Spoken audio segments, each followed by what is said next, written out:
নমস্কার বন্ধুরা, স্বপ্নার মেয়ে রান্নাঘরে তোমাদের আবারও একটা নতুন ভিডিও নিয়ে অনেক অনেক স্বাগত। আশা করি তোমরা সবাই ভালো আছো, আমিও অনেকটাই ভালো আছি। তো সকাল সকাল কিন্তু আমি রান্না করা শুরু করে দিয়েছি। আর রান্না করতে করতে অনেকটাই খিদে পেয়ে গেছিলো, তাই ভাবলাম এখন একটু, যেহেতু কাঁঠালের সিজন, তাই একটু পাকা কাঁঠাল আর মুড়ি নিয়ে বসে পড়লাম।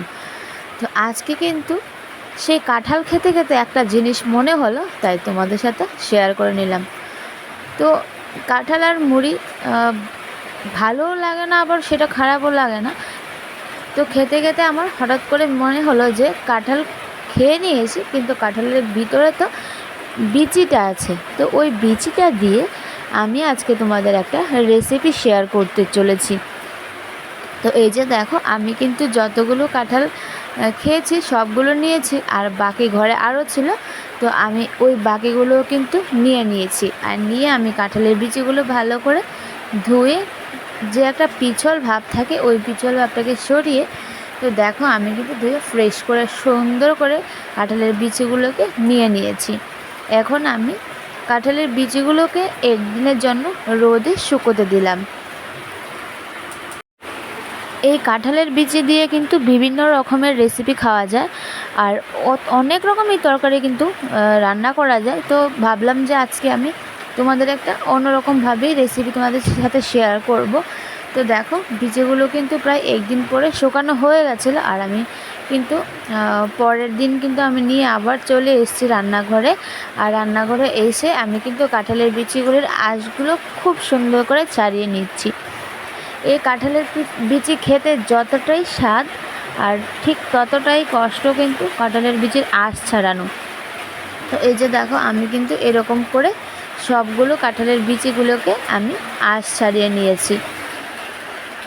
তো এই যে দেখো, আমি কিন্তু সবগুলো কাঁঠালের বিচি খুব সুন্দর করে আঁশ ছাড়িয়ে নিলাম, আর ছাড়িয়ে নেওয়ার পর দেখতে কিন্তু ভীষণই সুন্দর লাগছিল। তো দেখো, তারপরে কিন্তু আমি আবার এই বিচিগুলোকে ধুয়ে নিয়ে আসলাম, আর ধুয়ে নিয়ে এসে চুলায় আগুনটা ধরিয়ে দিলাম। আগুনটা ধরিয়ে কড়াইটা চুলায় বসিয়ে দিলাম, আর কড়াইটা বসানোর পর ওই কড়াইতে আমি দিয়ে দিলাম সবগুলো কাঁঠালের বিচি। তো বিচিগুলোকে দিয়ে এখন আমি বিচির মধ্যে দিয়ে দিলাম অনেকটা পরিমাণে জল, কারণ বিচিগুলো সেদ্ধ হতে অনেকটা টাইম লাগবে। আর অনেকটা টাইম লাগবে মানে অনেকটা জল দিতে হবে। তো জলটা দিয়ে ভালো করে আমি নাড়াচাড়া করে দিয়ে দিলাম একটু লবণটা দিয়ে লবণটা ভালো করে আবারও একটু নাড়াচাড়া করে বিচিগুলো যতক্ষণ না সেদ্ধ হয় ততক্ষণ কিন্তু আমি সেদ্ধ করতে থাকলাম।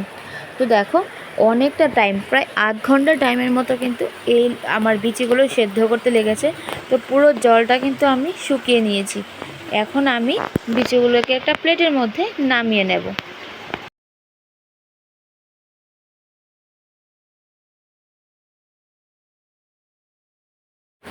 তো এখন হচ্ছে অরিজিনাল রান্নাবান্না। তো প্রথমে কিন্তু আমি বিচিগুলোকে পাটার মধ্যে কিন্তু ফ্রেশ করে বেটে নিচ্ছি।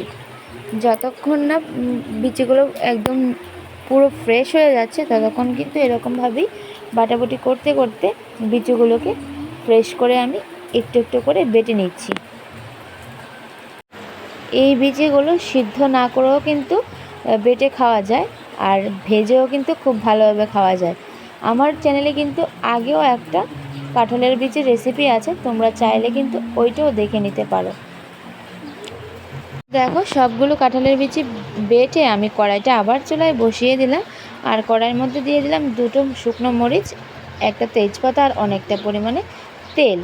তো তেল, শুকনো মরিচ আর তেজপাতাটাকে ভালো করে গরম করে এখন আমি দিয়ে দিলাম পেঁয়াজ কুচি।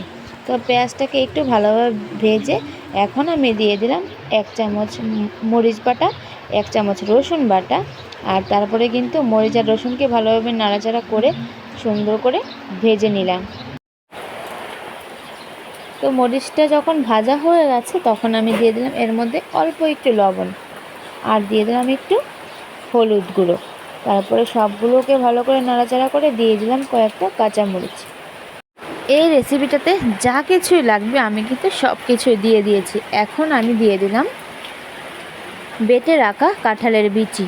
তো বিচিটাকে ভালো করে এখন খুব সুন্দর করে কিন্তু নাড়াচাড়া করে একদম ঝরঝরা করে, কিন্তু যতক্ষণ না ঝরঝরা হয় ততক্ষণ কিন্তু ঠিক আমি এরকমভাবেই কম আঁচে নাড়তে থাকবো। তো দেখো অনেকটা টাইম পরে কিন্তু পুরো ঝরঝরে ভাবটা এসে গেছে। এখন আমি একটু জিরের গুঁড়ো দিয়ে আবারও একটু টাইম নাড়াচাড়া করে নিলাম, আর নাড়াচাড়া করে এখন কিন্তু আমি নামিয়ে নেব।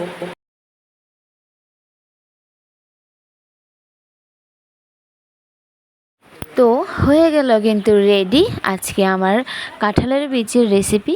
তো তোমাদের দেখিয়ে দিলাম লাস্ট ডেকোরেশনটা কীরকম হলো, তোমরা কিন্তু অবশ্যই জানাবে।